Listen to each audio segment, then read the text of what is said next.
Hey, good morning, everybody. We will call to order the MSRAC meeting, the regular meeting, Friday, October 11th at 9:02. First item on the agenda is approval of minutes from the September 13th, 2024 regular meeting. Has everybody got to review? Can I have a motion? Second. Okay, so we have a motion and a second to approve the minutes. Any comment, any further discussion? All in favor, say aye. Aye. Aye. Any opposed? Abstains? So the minutes are unanimously approved. Item 3, correspondence. I'm trying to remember. I feel like there was some relevant correspondence, but I don't remember what it was. So maybe not. Maybe they were associated with other. Probably whatever other it was agenda would have been items. related to agenda items, yeah. We'll move on to number 4, citizens' comments. I don't see any. No Citizens. citizens in attendance. Number 5, committee business. Good morning, Amy.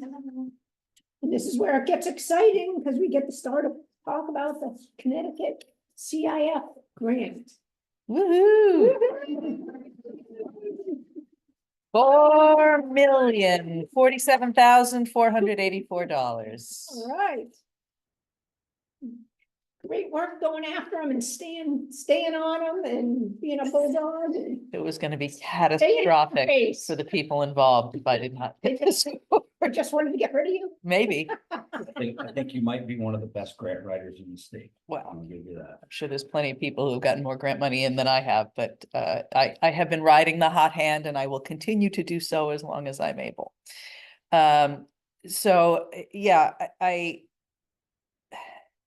obviously I'm working on finalizing the whatever paperwork they need while they're drafting the agreements. So some of the things I need to send back right away or in relatively short order are an amended timeline.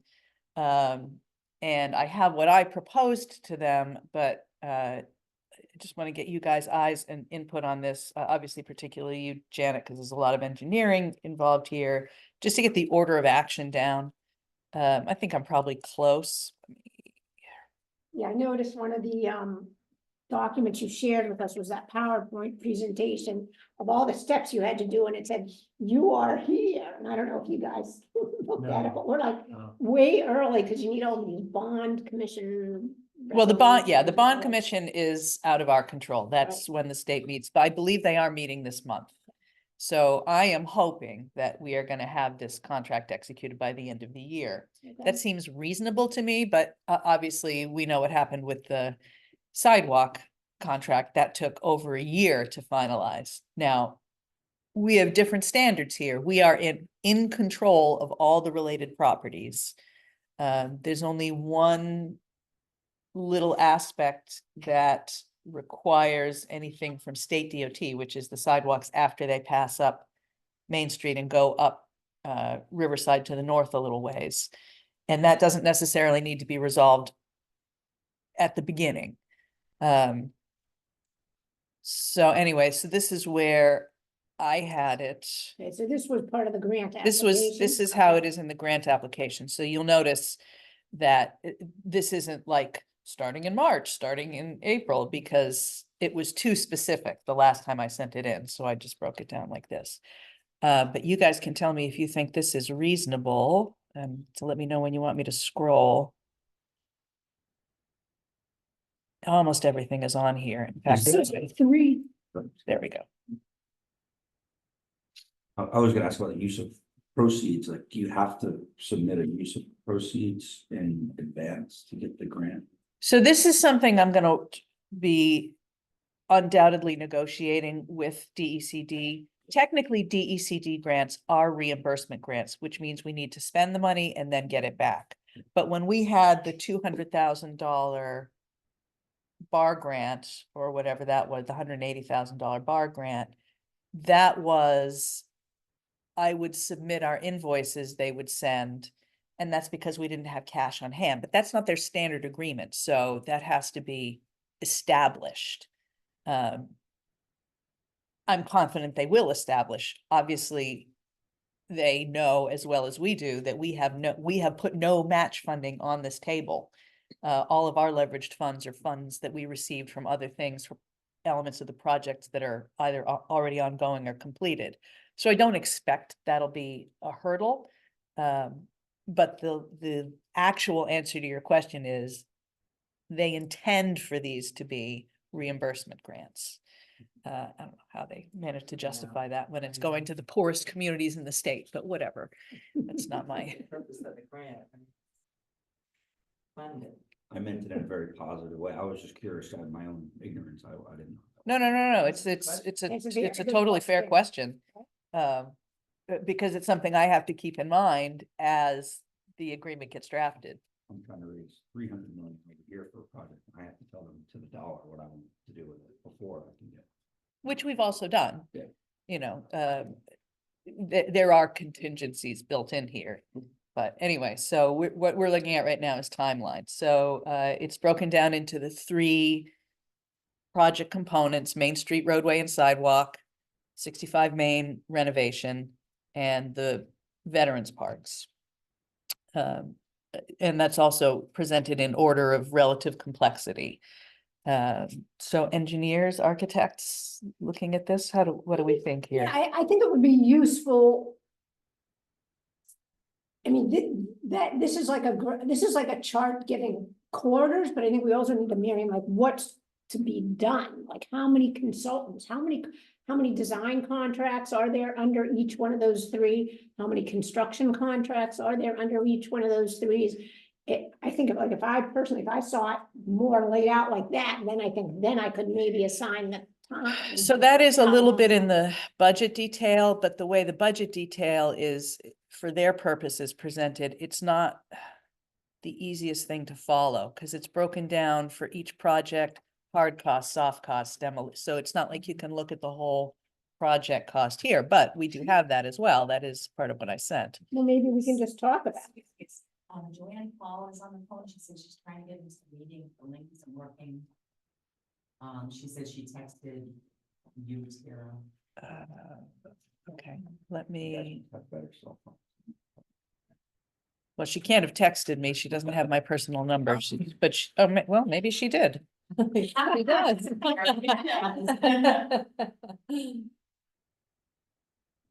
I'll just tell you we're gonna.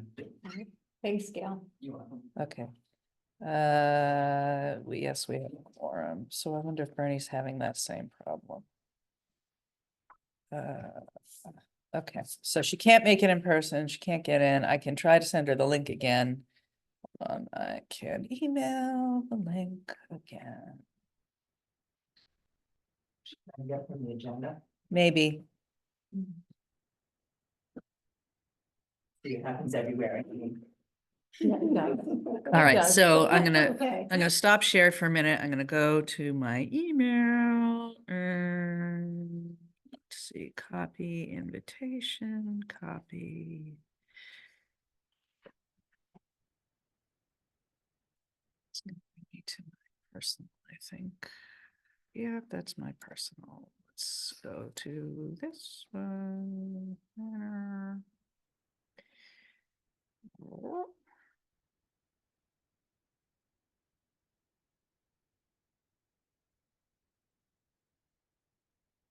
Was what you copied live though, Tara?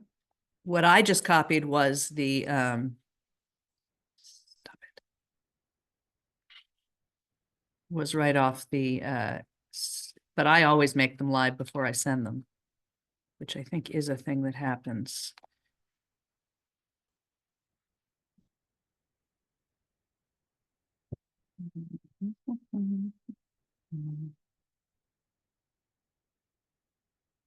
Yeah, I do think sometimes they're not live on the agendas and then people have trouble getting in.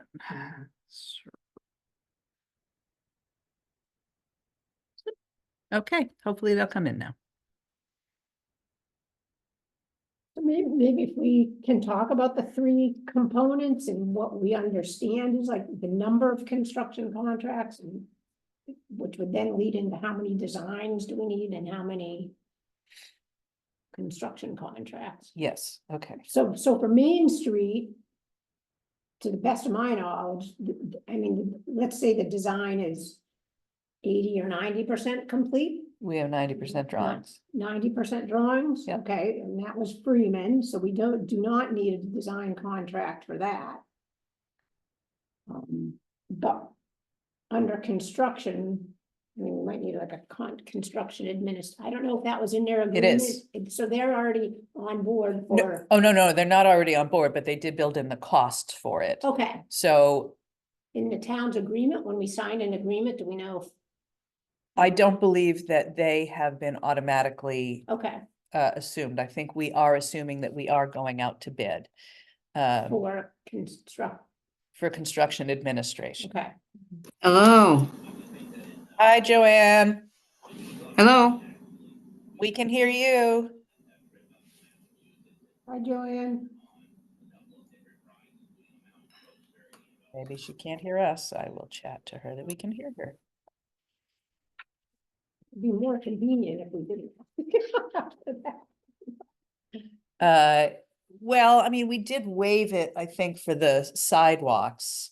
I would have to probably get permission from DECD to waive it in this case, and they might agree to that, but let's assume for a moment that they Okay. don't. You need to waive the bid process. So the bid because it's, process for the contract administration. right, I mean, because we have the good track record with Freeman. I thought we were great to Right. work with. And sometimes it's much more seamless if the design engineer is also the inspector, because they know the intent of the project. Right. They can coordinate with staff if there's any questions. yeah, I think it's highly likely Okay. that DECD will allow us to waive since they are the design engineer and we have a history of work, but I can't guarantee that until I hear. But let's put it as a we might need that. Okay. But basically, it's gonna be only one construction contract. I would intend for it to only be one. I wouldn't Okay. want to bid separately for the street and the sidewalks. Or any other aspects of that, so that's good. And also the construction administration may not, the requirements may not be as stringent, because they're probably like more town standards than DOT. So, Okay, hey, I'm here. Can you hear me? We can. Oh, finally. Oh my gosh, okay. How about me? Can you hear me now? I Yes, hear we you. can. What the, that was fun. Yeah, that was wild. How much have we missed? Not much. We're just starting to talk about the timeline for the SIF grant projects. All right, did you approve the minutes? Yes. Good. Okay, they were fine. Thanks for the fix, Tara. All right. I got you guys. Yeah, well, I don't know what happened. Okay, well, proceed. Sorry. well, that's okay, we were just, Kira said she has to submit a timeline to the state, so we were just in the verge of just discussing the different tasks involved with each project, and under Main Street, there's only gonna be one construction contract, but there could have to be another like soft cost design contract for contract administration awarded. And then I guess I was just gonna ask about 65 Main. So 65 Main, we do need the architecturals for the second and third floor because that was not a part of what we paid for the first time around. Now, on the first grant, the one through the Fed, Brian Santos and I have essentially been GCing the job and bidding out piece by piece. We've got a lot of money built into it for this. In fact, we have more money built into it than I thought I had put into it. So it might be, in this case, more practical to bid out the rest of the renovation to one contractor. I need to talk to Brian about that. I was hoping he was going to be able to dial in today, but he's camping this weekend, so he's away. Okay, and so that's basically gonna be, scope is to complete the renovations of the building, of the structure, not anything really so much to do with the ground or anything. Right, I did not build anything into the grounds on this one, just the structure. The grant that has the grounds included is the one next congressional appropriation, Okay. which has been passed up by Courtney, but that's, you know, that's subject to the machinations of Congress. In all likelihood, we will get the full nut, but they do still have the option to either reduce or rescind the award until that budget is finalized. So, you know, Okay. and that could be vulnerable depending on what happens in November. So, you know, we can sort of count it, but we can't fully count it. That's good. More simple than I thought it was gonna be. I was used to so many small pieces, you know, going out, and that can be more difficult to administer. So they just have a full set of architecturals. We hire an architect, contractor. Yeah, yeah. And I think I would want to go back out to bid for the architect. We do have the plans from Silver Petrocelli, but given the huge gap between what they told us we should expect in abatement funds and what we ended up paying, I would be just as happy to have somebody else come in and finish that up. We can RFP for that. And I know that, I don't know if you guys have looked at all the attachments that Tara sent us, they have all, of course, all federal or state agencies do requirements for bidding and the procurement and, you know, what we call it. But we have RFPs. experience with, I mean, we put out plenty of bids against state grants, so they just end up being cumbersome, stuff like the CHRO language and, you know, that we're equal opportunity employees and we have to reference bibby wibby stuff and prevailing wages, but that's all boilerplate. All the consultants should get copies of those when. Freeman, we should, like, they were already on board, and if they're doing their, I mean, they're gonna be the ones who put it out to bid, even if they don't do the contract administration, so we should definitely get them a copy of those. German language. Anybody have any other thoughts on main contracts? Which consultants? Consultants. Freeman's Freeman was the design Design. engineer for the roadway and sidewalks. So they're a civil engineering firm.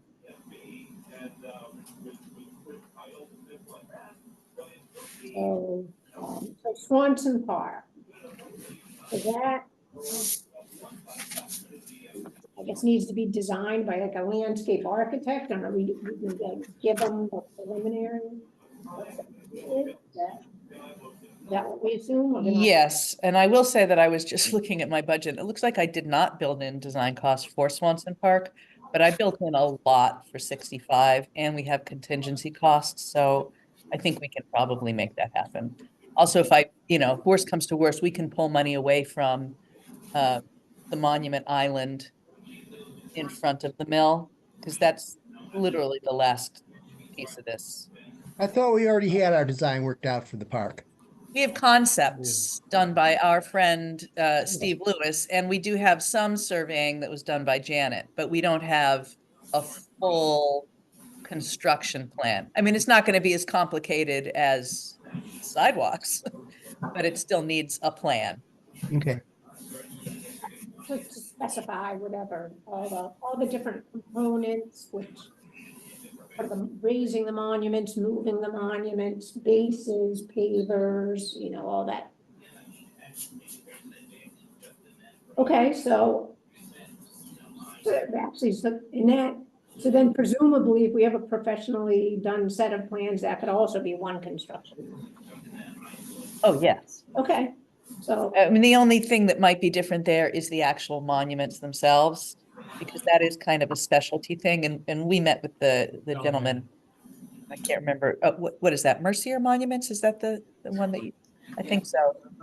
Yeah. And although they're in Dudley, I think he lives locally. So he was very interested in being involved. And that is a specialty product, those massive granite things, so I would be inclined to sub that out directly. And we have all the go-aheads from agreements, verbal from the VFW or whoever else was involved that we were consulting with. We don't, because, you know, when we were presenting this, I mean, we had one or two folks from, it was Elmer, and maybe one other person came in. That was one. Yeah, and they just sort of agreed in principle, I think, but again, just looking at concept plans, nothing was very solid. We didn't, you know, we were still talking about crowdfunding, and so I do think it would be in order to have a more formal consultation with them Good. before any designs are finalized.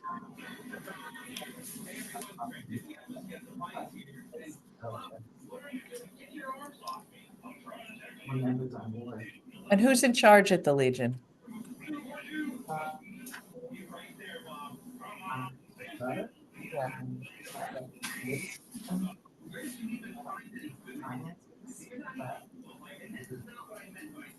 Okay, yeah, that would be helpful. Then we've got to jam this into a schedule. Okay. So obviously, all the design components come before all the construction. So getting out RFP, so if we talk about quarters following award. I mean, like, are we gonna like try to slip into that, like send out RFP for this or that, or? Well, I mean, I can't send out any RFPs until we have anything finalized. So that's kind of what I wanted to bat around here. Because I know the general order for each piece, you know, for each piece, the Main Street sidewalks is going to need an RFP for construction, possibly also for administration, all the contracts, blah, blah, blah, then they start and go. But they have to coordinate together. That's actually my real concern is like, where is the overlap between the building renovation, the park renovation? We also have to keep in mind St. Joseph's School, which is not a part of this project, but obviously is affected by this project. And I believe they are going to be starting in March. Although that also isn't finalized and it's pending on some agreements here. So I don't know. I'm really just trying to have you guys help me get my ducks in a row on this. I mean, I could consider taking this as homework and think about it. Yeah, maybe, You know, maybe. I think your experience is the most high level in that way. And like the one for construction is clearly the sidewalks go out first, because that's almost a shovel-ready project, because it was 90% design, so maybe we could have a conference call with, I don't know if Yu Yang is still there, or with somebody at Freeman, and tell them about what's happening and get them the bidding thing and ask them. I mean, this is a great time of year to bid for that. Like, they could put it out to bid in December or January. I don't know if this project, I don't know if they move fast enough. You mean the state? The state, like the day, I can ask my contact there how quickly they, on average, are getting these contracts executed. Now, that's going to be widely variable because although we control all of our properties, that's not true in every case. There are multiple property owners in some cases. So she may come back and say, oh, they're taking 7 to 8 months. I would shave time off that because our ownership chain is so simple.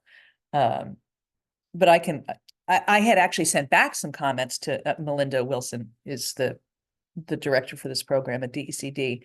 And she hasn't responded to them yet, which is unlike her. So I'm probably due for a circle around with her anyway. Because I had some questions on the order of action thing that she sent me. And she hasn't replied. So yeah. Like I feel like we can probably get this contract executed by the end of the year. That might be optimistic, but I can ask her. I mean, they're going out for 2 rounds a year on this grant. They can't be taking that long to execute them.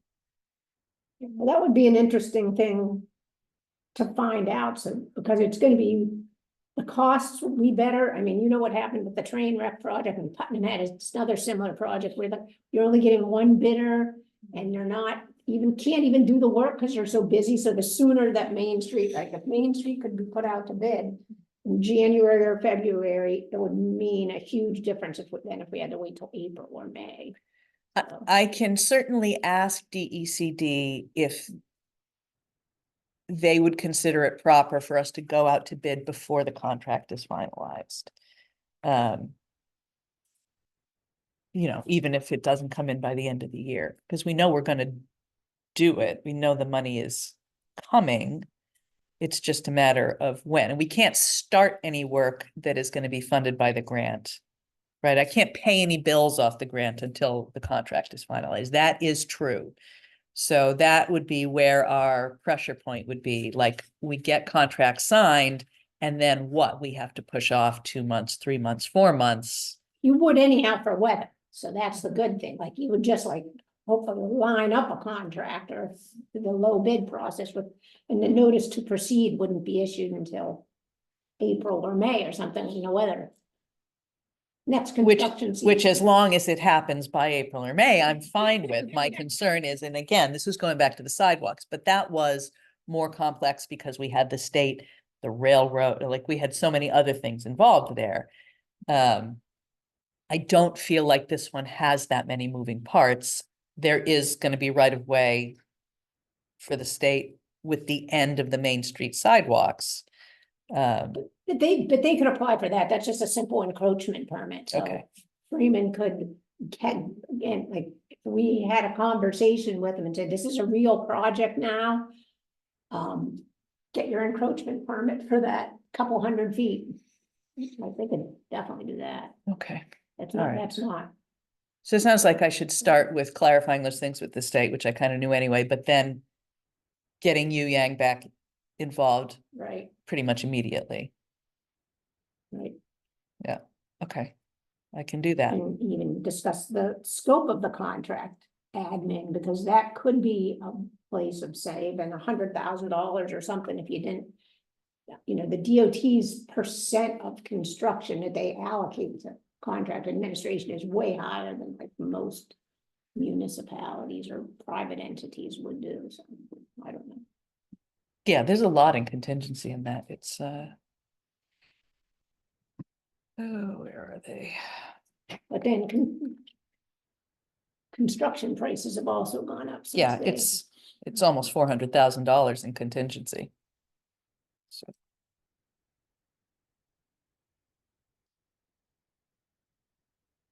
Okay, so I guess the other question on that, again, because there's multiple component parts, is do we go out for all the design at once?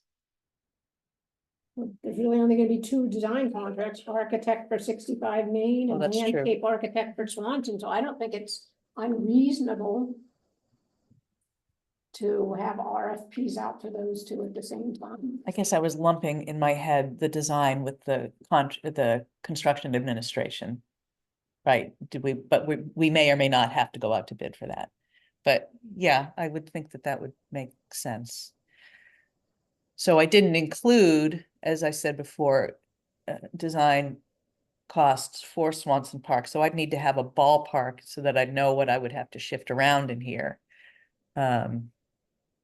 Best guess, architect and engineer, Oh, boy. Swanson Park. Um, I know you're not in Did you get a LA, best- but Did you get a best guess on Main Street for all that? Did you get some? yeah, price from yeah, I them? think I'm using an estimate of about 25,000 because it was about 25,000 for the first 2 floors and exterior design. So all they've got to do is design the second 2 floors. Well, actually, I was talking about the landscape architect for that. For, no, Oh. for 65 Main. I do have, but that's a massive project and it's just for, well, they're Wayne's. They're Wayne's estimates, which I actually thought were low. Okay, Um, I thought maybe you recently got some real ones when we were talking about. No, that's what Tyke and Logodici are working up. So I talked to Guzkowski yesterday. Kevin Grindle hasn't come back with his estimates yet. That's all we're waiting on. Okay, That's right. Yes, I'm sorry. so, because I don't have a really great feel for that, do you? A landscape architect. I can ask Kevin to look at it. I wouldn't want to compromise his ability to bid. So. Because they're likely to bid. Right. I Um, think it compromises if you ask them. Give I them could a ask- ballpark. Is it 20? Is it 30? Is it I could ask 40? Yu Yang for that matter, That's right. because they have LAs on staff.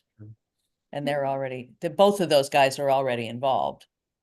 So maybe if I send to both of them, it doesn't compromise either of their ability to bid because they won't know about each other. Right. They would, yeah. I mean, I assume both of them would be notified that the project's going out to bid. Yeah. right?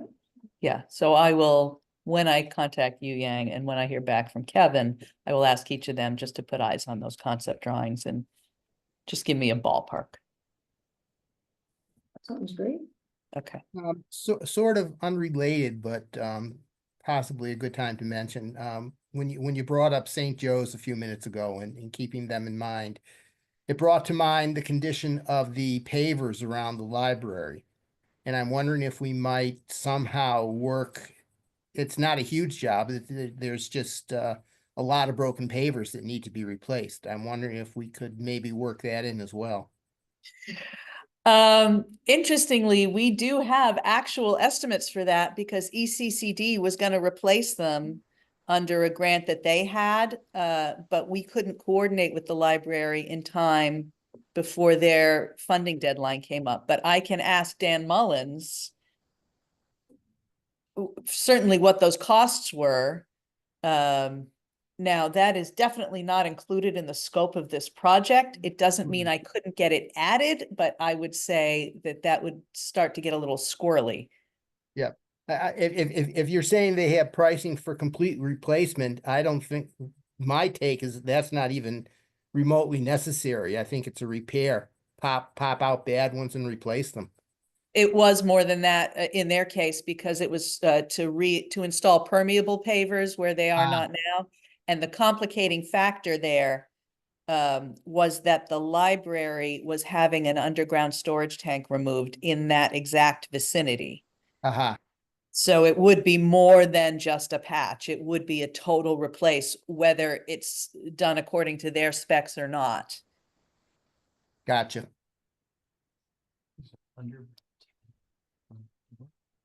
No, the pavers are on the back. At the back, oh.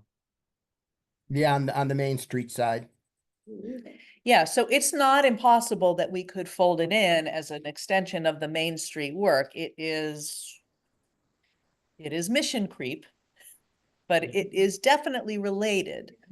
If the cost is modest, Ties right into that.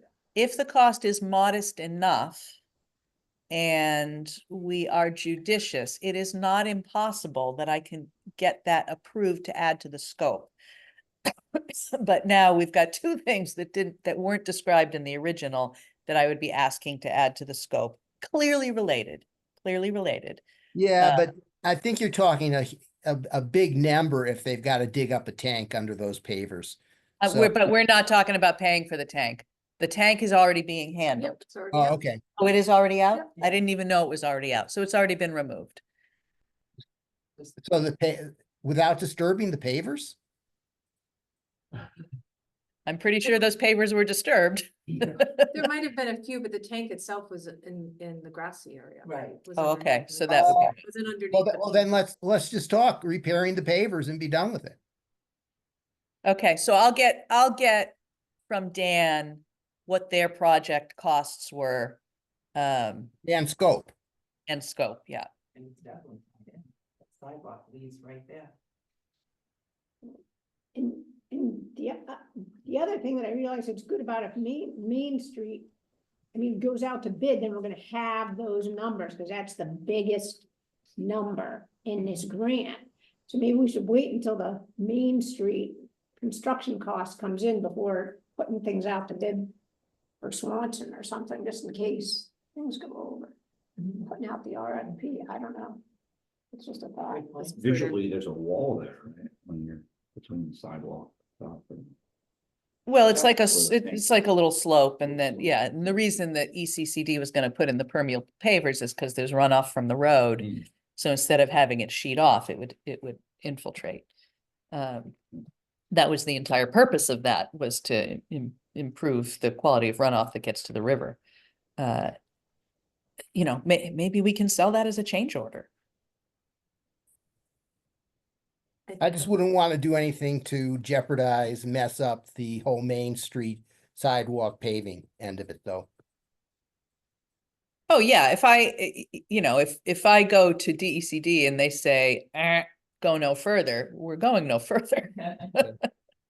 I just wanna say, I think Janet's right in saying, hey, let's take that biggest project and make sure we know what it comes in at, because our luck lately, everything has come in way higher than what we anticipated. That is true, and our estimates are now almost 2 years old, but we also came in well under the estimated amount when we did the Riverside Drive sidewalks. And I do think that things are leveling off and that skyrocketing inflation seems to be calming slightly, so hopefully it holds. Yeah. But just in case, Right, Yeah, okay, so that's a rough plan, but yeah, if you wouldn't mind putting just engineering, like order of action eyes on that as homework, that would be very helpful to me. and this Tara, has been a really once, good conversation, understanding the scope and everything. once the contract is executed, Mhm. with the ECD, how long do we have to use the money? What I did you give us for a timeline for that? I told them that I think this is a 2-year project, but Okay. the performance period, Yep. I think, is years long. I think Oh. there's people on 5 and 7-year contracts Okay. for their performance. So, you know, I think it's 2 years, but Okay. if it goes into 2.5, 3 years because of whatever, we Okay. get another really wet year or Yep. who knows what, I don't foresee that piece being an issue, right? As long as you're working within your scope on the grant and everything is proceeding, they're not gonna fail to fund the rest of it because we run into issues. Pardon me for asking this question, but you're talking about sidewalks, the road is getting done. Yep. Too. Yes, Yes. Through this grant, yes, okay. We just yeah. have- Main Street is the full depth reconstruction of the road and the full that reconstruction would be of the whole- related you're going out to sidewalks. bid for the whole. One guy, site. one Awesome. company. Some drainage work, upgrades, you know, the pavement markings, all kind of stuff. I was looking in my files for the 90% set complete plans and I couldn't find them. Do you have them? I should have them. If you wouldn't mind forwarding them over, I can refresh my memory on it. I want to ask a question because of conversation Tara and I had about people racing and gaming on our streets and in conversation with her, she said, well, it comes down to the initial design of a road that can determine how fast people will go on it. Is that something that is part of this? I know Main Street's a small road, but people fly down there too. Yeah, and Pat Sharon asked me a similar question too. The problem with Main Street is not so much the dimensions of the road itself, it's Right. that they're coming off of a relatively high high-speed road for the area, which is Route 12. So there are things that have nothing to do with engineering that we could do, which is take down all those no parking signs on that side of the road and encourage people to actually park on the road. Because nothing makes you slow down like thinking you're gonna hit something. But speed bump, those are good. I Those are also fun. thought of a speed bump. You were not thrilled about that Speed notion. bumps affect drainage in a huge way, so there's only like certain ways that you can put it to get the water past, otherwise you have like an icing and a snow plow hitting them issue, but there are things like with, that's definitely something we should discuss with Yeah. you, Yang, is some kind of like traffic calming thing, whether it be just signage Or, I mean, they're kind of, they're a little bit ugly, but you know those flashing signs that show your speed limit that you're going? Yeah. When you're entering a village center, you know, you're coming off a country or a state highway, and you enter the village and it says. The you know, only they're I thing know it's is- very effective person. The only thing is, I was standing on Aquatic Road talking to a boater at the door, and that was what you were talking about that, and this car came flying by.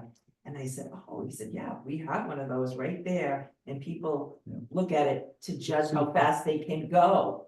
Well, that's what he said they're doing. You don't know what's in the head of the No, person actually doing it. They're going up there too. Right, so I don't know, I'm just throwing that out, and I think we should think of all of those things, if this is a new road, you know, we're really starting from scratch, let's.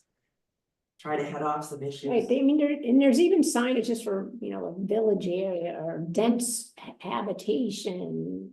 Different Children things that play. when you come off a state road into a village, basically. I was just speaking to a resident about that and those traffic calming measures, things like when you drive into, is it Situate, where the Situate Art Festival is? Yeah. There's something about like driving into that section, if you're coming off of Route 6. You just immediately know you have to slow down.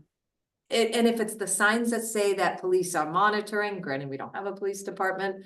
But things like that make a person slow down. And if you've ever been like driving up in Maine and you're driving at a nice clip and then all of a sudden you get to one of those villages and then you get pulled over, like happened to me. I mean, You there, never forget that. You never forget that. there are a lot of things that cause people to slow down.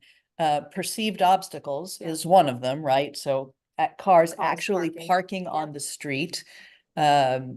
Sometimes those flashers, pavement markings that make it look like you're coming into a narrower area. Yeah. Right. And those things are all easier to accomplish. I mean, you certainly, it's like the hard to pavement. re-engineer a road once you've built it. Right, And in this case, we're not talking about rebuilding Route 12, right? Right. We're talking about rebuilding Main Street. So that pain point Transition, of yeah. transition remains. Now, what's not impossible is maybe there's something in that island where those monuments are that could contribute to that traffic calming. I don't know. That's a question for That's you, the Young, thing, as well, yeah. but it's also not a part of what we'd already designed. So now we're already talking about adding costs. I just think it's. The biggest problem on trying to get cars, use different methods to get cars to slow down on Main Street is that the street's too narrow and to do a whole lot of things. Up in Winchendon, no, not Winchendon. Yes, is it Winchendon? Yeah, I'm drawing a blank. Anyway, there's a slowdown. Oh, yeah, up near Wachusett in Princeton. There's where Route 140 needs to slow down. And I've talked about this before. They have a very successful traffic calming system there. And one in up into New Hampshire, a little further north, where there's they actually built a raised, curbed, bricked divider in the middle of the road and slowed cars doing 55 down to 35. And it's very successful. Winchendon has done the stripes in from the sides of the roads, but that certainly doesn't work on Main Street. But all this is, the problem is that Main Street isn't wide enough to do some of these things. I don't like the idea of two-way traffic with cars parked. We're going to start seeing people getting hit as they don't look, as they look back, as they get out of their parked car. One thing that might work, like it or not, is making Main Street one way. And that would be one way north. That would keep people from flying straight onto Main Street when they're heading south instead of bearing left at the monument at the curve. And I know that driving it over the years myself, the tendency is when I come off of Reardon onto Main Street, my brain thinks go slow. When I come off of Route 12 onto Main Street, down by the park, heading north, the temptation to go fast isn't as great as as it is when you're heading south and coming off onto Main Street off the Route 12 at the Monument. So if you made Main Street one-way north, as dislikable as that idea might be, I think that's might do more for traffic slowing than just about anything.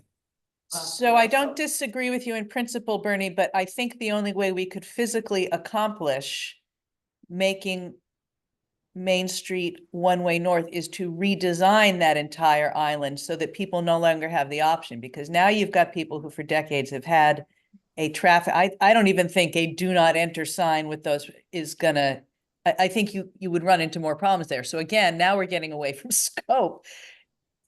But It could be done, but That suggestion, would that not help with that? It's, I think is that Reardon or Redbridge that comes down to? it would help with Reardon So Redbridge that too. right turn is possible anyway. People It are is, right? always trying. That's correct. That's correct. Uh, Just something to bat around a bit as an idea is all. Certainly my MG does not like speed bumps, and I do go that way in the MG a lot. I mean, but you know those grooves that they put on the shoulder, like so you don't go Yes, out, or on yeah. the W, I mean, it might, maybe something like that, there's just texture on your tires, it doesn't affect snow plowing or drainage. But, you know, that is Yang's specialty, he is Yeah. a traffic engineer. I'll ask him about, Reinvent the wheel. yeah, I'll ask him about that intersection in particular. Yeah, to slow. Yeah. Is it been a problem? The residents at Carrot Square Oh, it is. really, it's Pat Sharon in particular who mentions it to me, that people just, and again, it's not necessarily in this case, bad drivers per se. You are coming off a 40-mile-an-hour zone into a 25-mile-an-hour zone in a transition of about 50 feet. Excuse me, a 15-mile-an-hour zone. It's 15. Main yeah. Street's Is it 15. 15? That's. Oh, yeah. Try driving that. Yes, bit less because of now it's not a bakery, so that traffic there's no trucks, there's a lot less traffic coming into the bakery, but the other thought I had is you're gonna have that much more traffic once St. Joseph is done. Say Correct. 40 more cars going down Main Street home. So Correct. it's something to keep Right. in- Think about it. Think back to when Main Street in Putnam was two ways and how drastic a change was when that was made to just have it one way down by the post office and Shaw's stationery at the time. So as weird as making Main Street North Grosvenordale one-way sounds, people will get used to it. Yeah, I agree. It's just that one troublesome intersection would need to be addressed. Yep. I think more comprehensively than what we currently have in the plan. And again, now we're talking about added costs in scope that I haven't described, right? So, but I'll talk to Yu Yang about it. Maybe he can come up with some options that are. Good. I mean, maybe I can actually envision some. I'll talk to him about it. Yeah. Do you consider the worst part down here by the Reardon, like we were talking about, or you make that right or up at the top by the library? The least safe piece is coming off Route 12. Off Route 12. That that's piece, right. that piece where you try to take the right off Reardon, I did it just the other day, actually, because we had a TBA meeting at the brewery and I came from home that way. Yeah, I mean, even my stupid little car bottoms out there, Yeah. right? So, but that's not as difficult a traffic pattern to change because people don't come down there as fast No, and nobody likes to take that. people go really Right. slow there. So if they don't have the option, then, Well, we have a good example of the one-way right in, on Marshall Street in Three Rows. That actually tends to slow folks down. There are bumps. There are sidewalks and it gets that village feel like, I know I immediately slow down going through there. So, I mean, that's a one-way situation. of course, the state might have something to say about that too, because now we are stepping on what they might view as efficiencies in traffic. Yeah, for some reason I feel like that the residents might be a lot of pushback from people trying to get in the side streets. Yeah, I think it is like almost a tenth of a mile longer for me to come to work, so I don't know, Bernie. There's a road right there, right? Floral Ave, so those residents. They'd have to maybe change their pattern, right? Because it's past where that thing is, where Floral is. It's just It past is. that spot. That's a whole village. And there's a lot of Right, yeah. multifamily housing in there. I'll talk to Yu Yang about it. I can visualize some solutions, but I guarantee you they'd be expensive. Um, So this has been a great conversation. Anybody have any more things to talk about the timeline? Did we I give think, you enough information? I think so, especially since DECD hasn't responded to my comments back to them, so I'll just have to circle around to Melinda. Melinda Wilson. One more question. Not to look at a gift horse in the mouth, but I thought this grant round, I thought they were broke, and I thought we were 4 or 5 years away from getting any. Different grant program, Bernie. The one that was 4 to 6 years out was the same program we used for the Riverside Drive sidewalks. That's Lot SIP. This is not Lot SIP. Oh, okay. This is the DECD Community Investment Fund. So it's more of an economic development / placemaking / revitalization grant. So Right. it's So the broader same- in scope. Yeah, the same project sent to 2 different places, and we got lucky. Correct. And in fact, Yeah. I need to tell Jim, of course, Jim probably already knows, I need to tell Jim Larkin to withdraw our lot SIP now because there are other people in that queue whose space we're taking up by a grant we've already been awarded. Right. So, Yeah, now that you mention it, I do remember talk of this a while back. All right, then I guess we could move on to the next item on our agenda, which was the 65 Main Street workshop. which have concluded. Thank you to all of you who have attended. Almost everybody here, I think, went to at least one meeting, and some people went to a ton of them. We got great information. Yesterday, we had a touch base call with the actual project partners. So again, that's me, Connecticut RC&D, Eastern Connecticut Conservation District, Teague, and John Guskowski's company, Tyche. So for whatever circumstances, Tyche hasn't really been able to participate thus far. So what John and I agreed is he is going to be my primary partner in writing the master plan.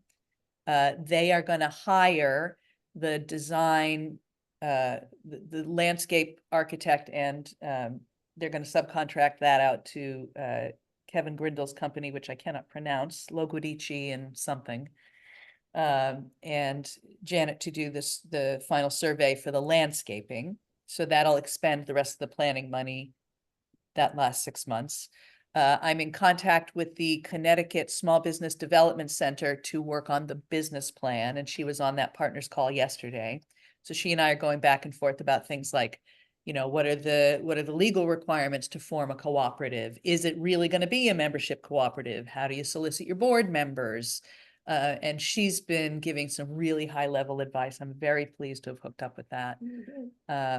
So we're just gonna keep plugging at it. And then in 6 months, we'll have the full master plan. So that again makes us additionally grantable going forward, but it will also describe things like what are the monetizing strategies in the meantime, what things come online first, who's your target audience, like all of the fine-grained things that were sort of too much to take in from a public workshop process.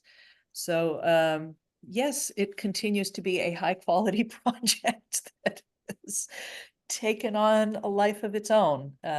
But people seem excited. I mean, we got more good press in the Villager today. Jason Blow has been very generous with coverage for us. And I think people are starting to talk about it and see it as a real thing that's happening. And a little less of that negative Nancy, oh, it's a waste of money. Blah, blah, blah. The Fed gave us the money, so we're going to do it.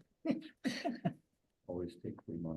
Always from take the free. Fed is, this is a one-off question, and, I'm wondering if, since Mr. Santos, who is a good local developer, is he able to bid? Can he bid on the He- job if he's? He doesn't work in Connecticut.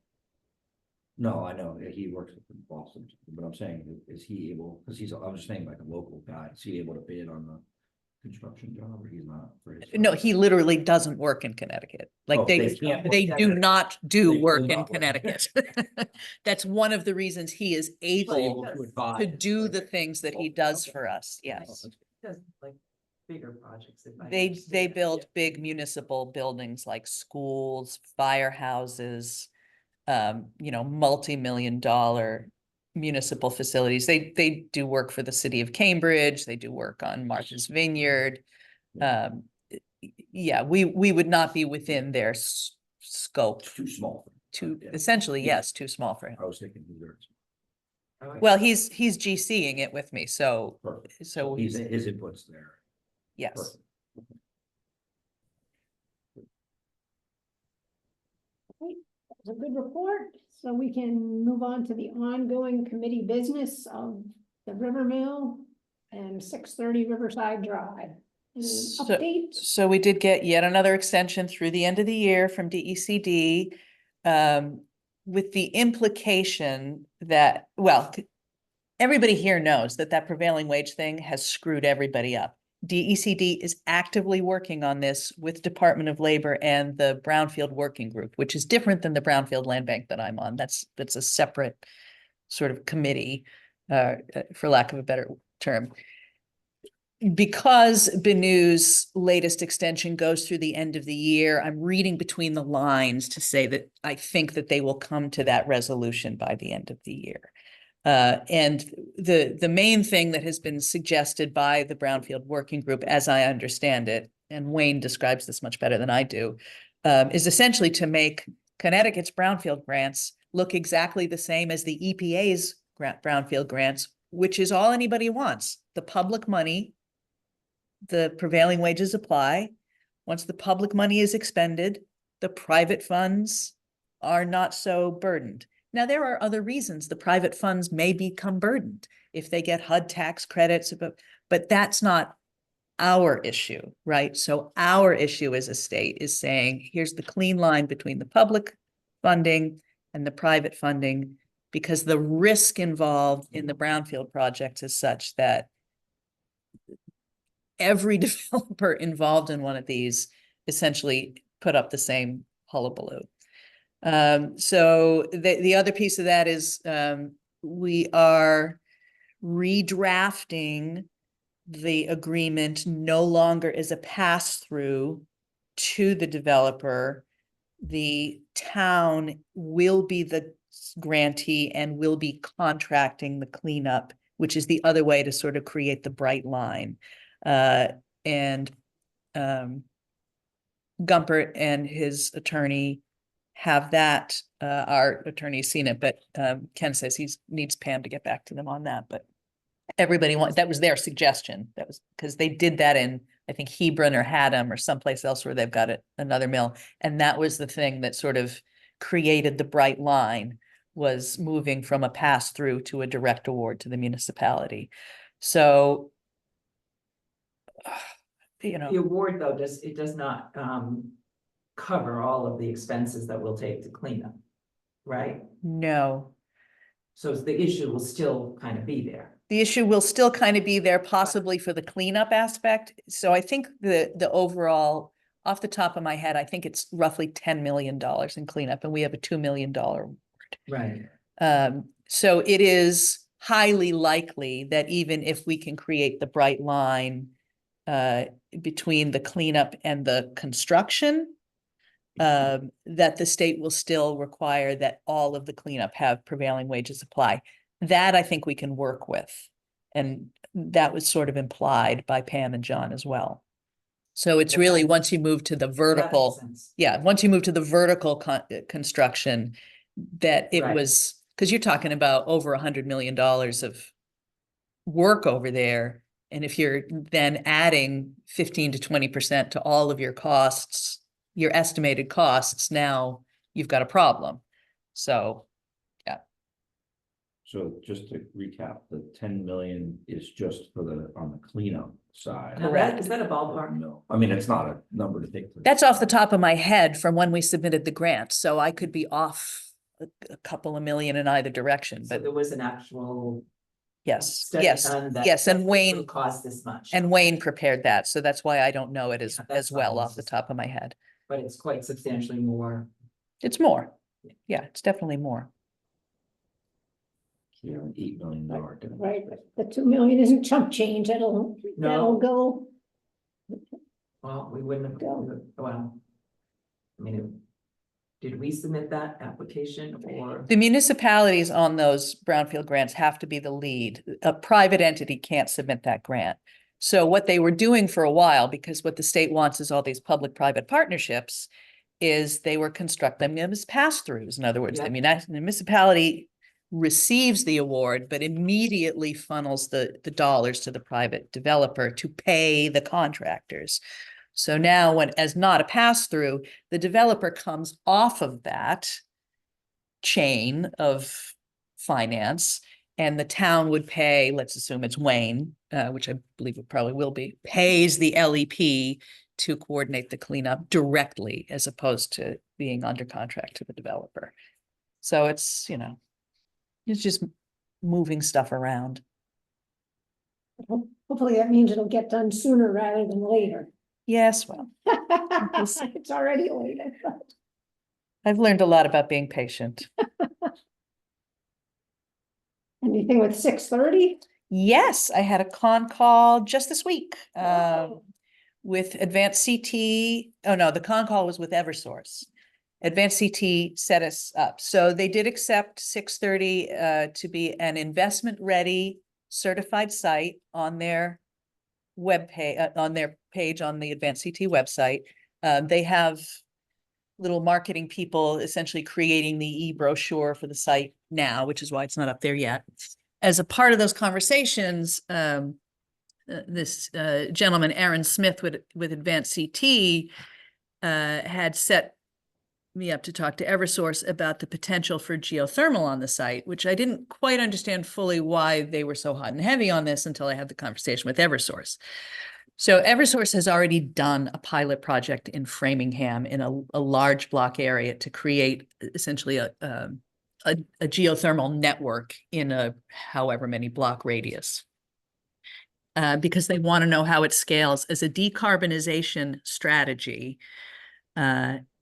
that still behaves in a way that people expect their air conditioning, their HVAC to behave if you have a system. So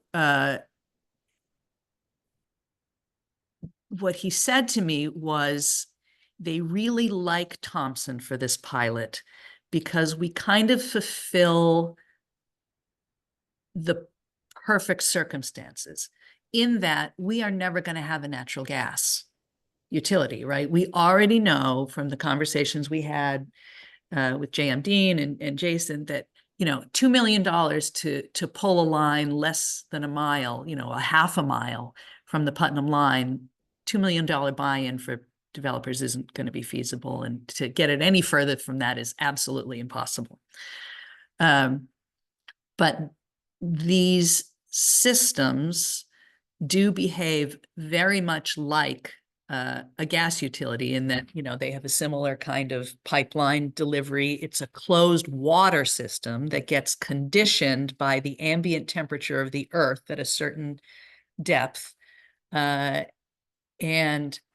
the installation costs are lower right off the bat because you're not tying into a big pipeline. Obviously, there are still installation costs and the developer would have to bear those.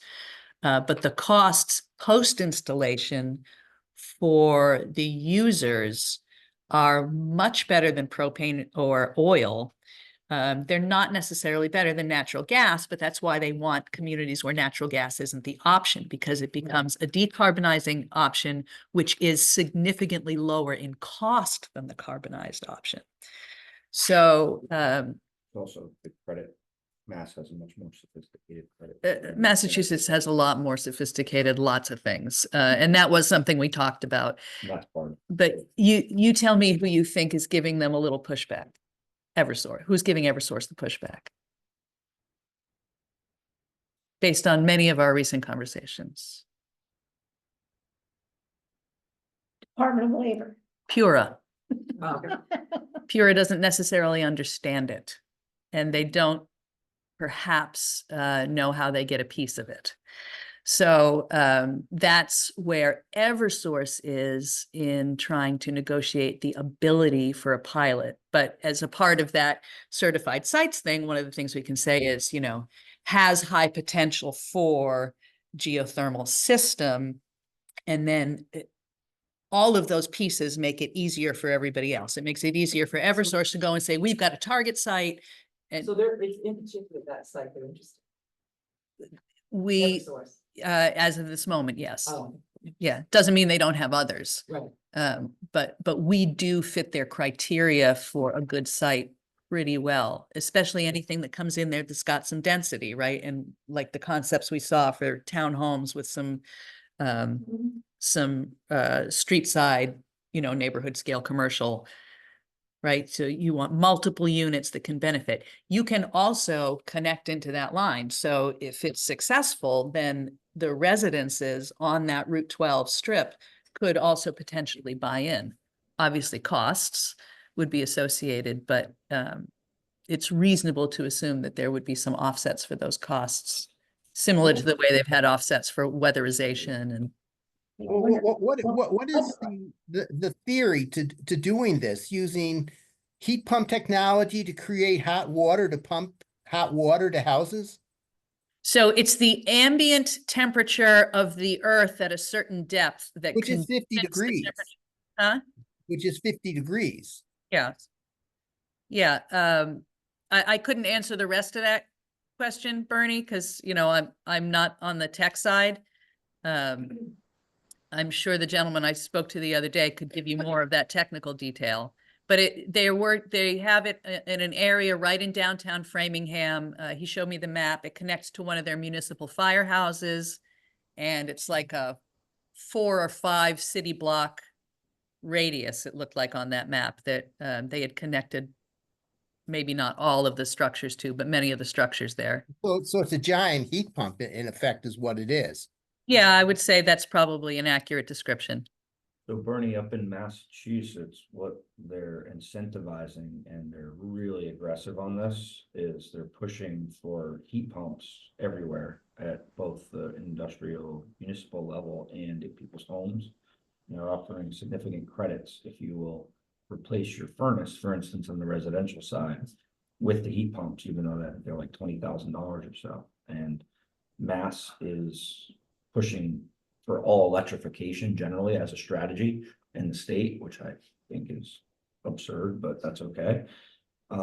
So they're kind of pushing back against liquid fuels, whereas Connecticut is taking the opposite approach. So it would be interesting to see how Connecticut and how the credits would divide up, because while that would make sense in Framingham under the credit system, you would have to have a similar structure for the credits here for it to make sense economically, talking about numbers as opposed to the To retrofit, you mean? to retro. My experience with heat There pumps is a credit theory, is that the electrical grid can't handle, even begin to handle the massive desire, goal of heat, electrification through heat pumps of the state.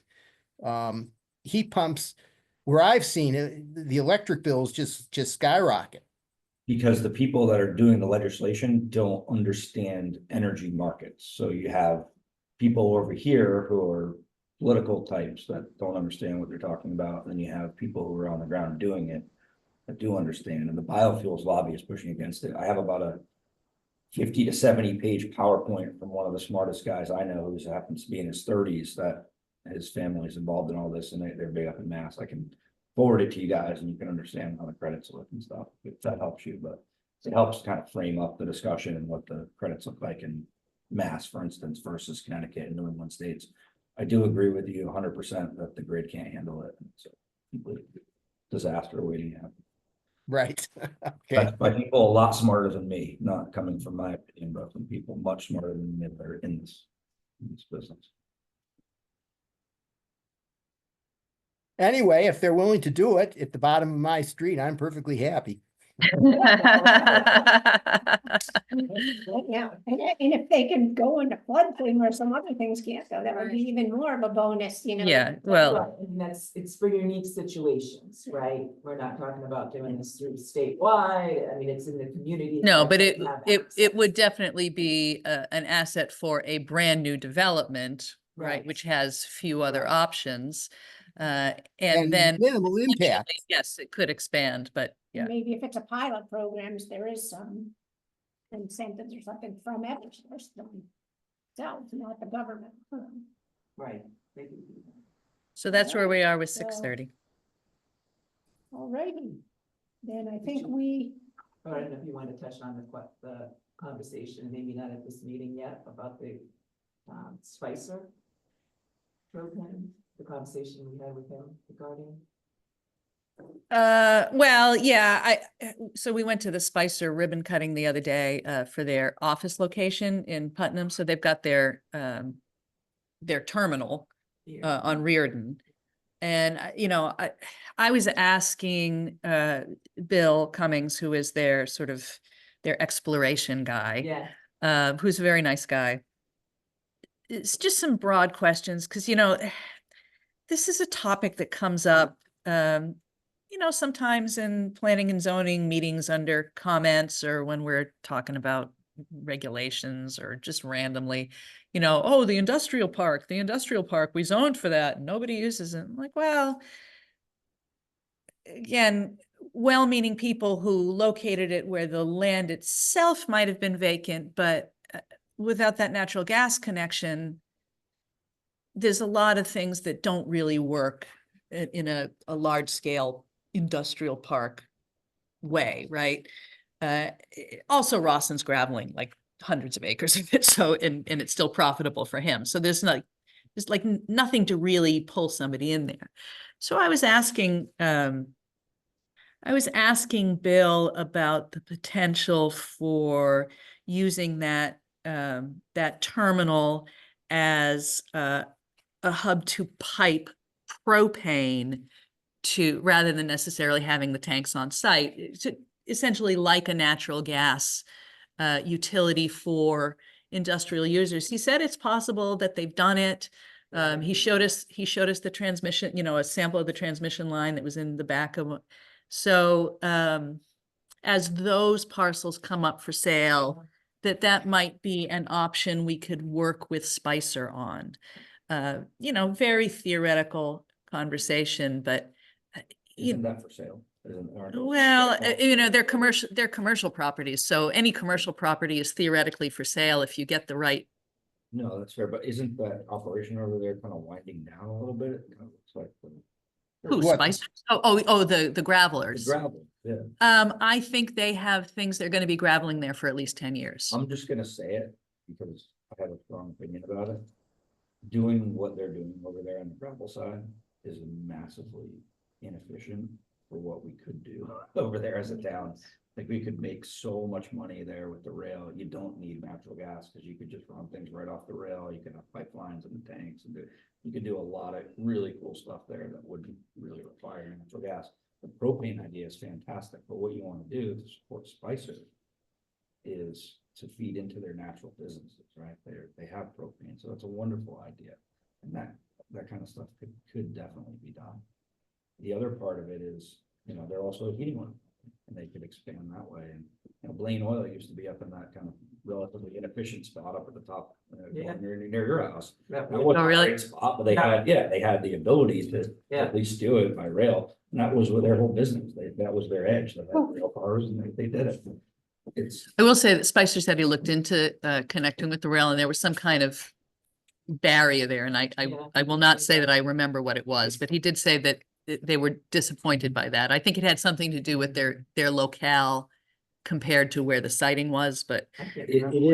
is the siding, but you could also build, if you had the acreage, if that acreage came for sale, now you'd have to have that area where that gravel mess is going on. I call it the Fred Flintstone project, personally, but whatever they're doing there, they basically, it's fine business. They put the stuff in rail cars, they ship it off to New York where they get a bunch of money and people build expensive houses.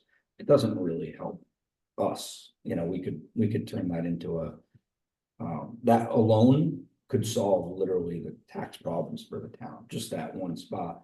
Because what you would do is you would create the title transfer at that spot in Thompson. So every gallon of fuel, every bit of propane, heating oil, anything from there, you would have, they would probably sell it FOB right there, and every single transaction would be taxable. Well, I mean, all of those are theoretically fantastic ideas, but the point of fact is it's privately owned by a gravel company who is still pulling profit out of the earth.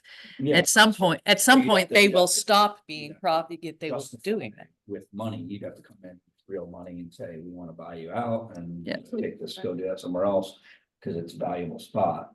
And certainly the owners are open. Right. For the it's right just- price. It's just the money. Yeah, oh, yeah. It's a money thing, Right. right? You come in with $10 million, whatever the number is, or 20 mil, whatever the number is, and just say, hey, we want you guys. Just got that recently, right? In the last, All I know is that they're It's been- planning on graveling it for at least 10 Yeah. years. 10 years, yeah. yeah, Yes. the transfer was relatively Maybe recent. 6 years ago. They owned it when I took office. It's So- also hard to tell because they have a bunch of different Yes, they company do. names, so, yeah, But the question the question remains though is that gonna come for sale sooner than, like, would there be a potential to do that? And that property right there. well, you know, as you know, commercial properties are always potentially for sale for the right price and the right buyer. Certainly no such buyer has presented themselves to us like, hey, we're interested in blah, blah, blah, blah, blah, blah. And we don't necessarily have the networks to solicit those buyers. Personally, it would be interesting to work with Spicer and enable them to grow their business since they've already got a footprint there, and instead, you know, kind of helping them to grow. Well, we do have a good relationship with them, so, you know, Bill certainly is not shy about coming to us when he's got an idea he wants to spin, so. I mean, it's just common sense, right? Like, they have that spot, they have the rail right there. I mean, they could easily scale it on that land if it were available. It just seems like they're not thinking about that. And it's great. It's right there. I forget what barrier was, there was some barrier to the rail. He said, he did say it was something about the location and, There's not enough rail siding there is one obvious issue. You definitely need to build in some more siding to fit. I think you'd only fit like 10 cars there. I mean, you would need. I think that he also was running into some issue from the railroad themselves. Didn't he say that? I think he did, that they just weren't interested. But, you know, this is a conversation we had casually 3 days ago. Yeah. So, you know, don't take any of this as gospel. But we definitely did talk about it at that time. But my interest at the time was saying, hey, from this location, as these industrial park parcels come available and people become interested, you know, how does this work for you? Could you do it? And he's like, oh, yeah, absolutely, blah, blah, blah, you know, showing us the It's transmission. not gonna happen until there's access over the river to Route 12. So And that did come nothing's up- gonna develop there. It's too hard to get to the highway. You'd have to. pay for the cross. All right, well, this has been an interesting conversation, but we're up to 10:20, so I think we need to start. Yeah. Yeah, Moving on the agenda, if people don't mind. Okey dokey. So, our last thing was other new committee business.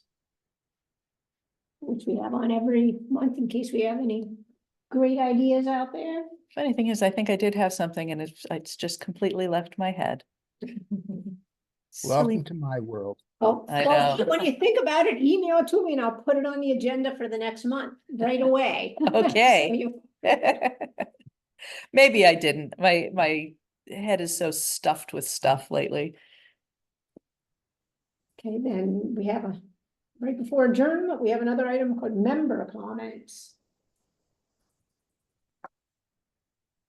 Hearing none, I guess we shall adjourn our very productive meeting at 10:21. Thank you, Ms. Rackers. Thank you, everyone. This was a good meeting. And thanks, Steve, for taking the minutes. This is for the day.